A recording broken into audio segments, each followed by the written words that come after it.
on sharing knowledge. I feel, my dear Lucilius, that I am being not only reformed, but transformed. I do not yet, however, assure myself, or indulge the hope, that there are no elements left in me which need to be changed. Of course, there are many that should be made more compact, or made thinner, or be brought into greater prominence. And indeed this very fact is proof that my spirit is altered into something better, that it can see its own faults, of which it was previously ignorant. In certain cases, sick men are congratulated because they themselves have perceived that they are sick. I, therefore, wish to impart to you this sudden change in myself. I should then begin to place a surer trust in our friendship, the true friendship which hope and fear and self-interest cannot sever, the friendship in which, and for the sake of which, men meet death. I can show you many who have lacked, not a friend, but a friendship.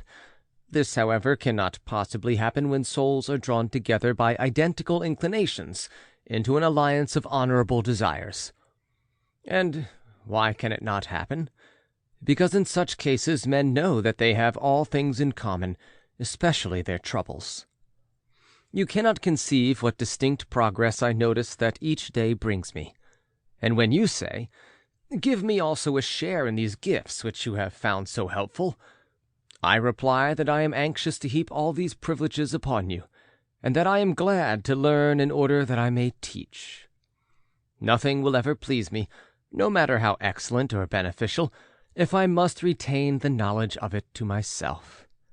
And if wisdom were given me under the express condition that it must be kept hidden and not uttered, I should refuse it. No good thing is pleasant to possess without friends to share it.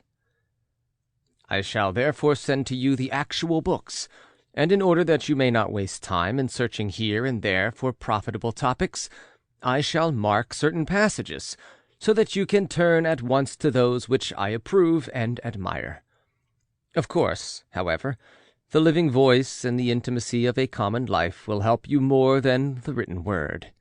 You must go to the scene of action first, because men put more faith in their eyes than in their ears, and second, because the way is long if one follows precepts, but short and helpful if one follows patterns.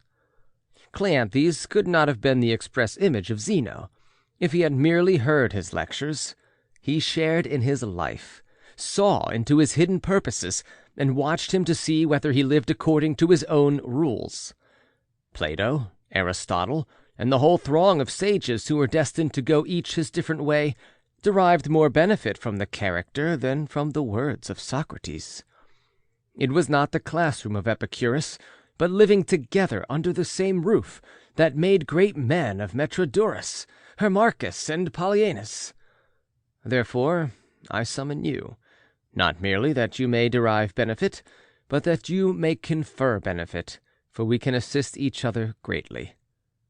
Meanwhile, I owe you my little daily contribution.